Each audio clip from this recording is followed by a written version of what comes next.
منیش پێم وایە حکوومەتێکە لە عێراق هەیە حکوومەتێکی تایفی هەتا سەد مۆخ دواکەوت و لەسەرەوە تا خوارەوە فەسادی هەتاوەکو بنابینەقاقای ڕۆشتووە ئەگەر شتێکی شەتاوەکو ئێستا نیان کردبێ و فێری نەبوون خەریکن لە یەکێتی و پارتیەوە لە جۆری دزی لە جۆری تاڵانی لە جۆری کۆمپانیا سازکردن لە جۆری هەموو ئەوانە ئەیکەن بەڵام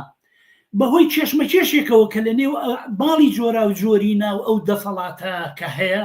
چێشمەکێشێک کە لە نێو دەسەڵاتە هەیە ئەمە یەک دوو بەهۆی ئەوە کە منتیقەی زۆن و زۆنی سەوز و زۆنی زەردۆمانە لەوێ نییە ئەو شتێک کە پێی ئەڵێن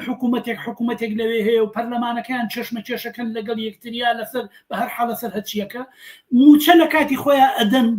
بە خەڵکەکە من پێشووتر پێم وتی هەرێم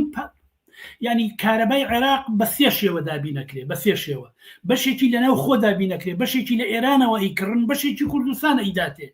معنای هەیە تۆ کوردستان کارەبا ئەیا بە حکوومەتی عێراق بە 10 دینار یا بە خەڵکەکە بەڵام حکوومەتی هەرێم کە خۆی ئەیا بە و بەڵام بە خەڵکەکە یا بە 100 دینار منطقە نەوتەکە ئەیا بە حکوومەتی عێراق بەڵام دوایی کە هێتە سەرەوەی کە بەرمیلە نەوتی سپی بە 100 دلار بە خەڵکی کوردستان معنای هەیە ئەم عادلێت چۆن دەتوانێت حەلکەی بە هەر حاڵ مەبەستمەوەیە ئەوەی کە لە حکوومەتی عێراقی یا دەسەڵاتداران لە عێراقا فاسدە هەچیەکە مشتێکە هەموو کەسێکی زانێ بەڵام نابێ ئەوەی کە لەوێ ئاوایە ڕووی ئەمان سپیکە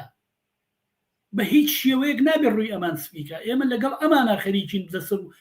پەنجە نەرمەکەی لە 30 ساڵی ڕابردووە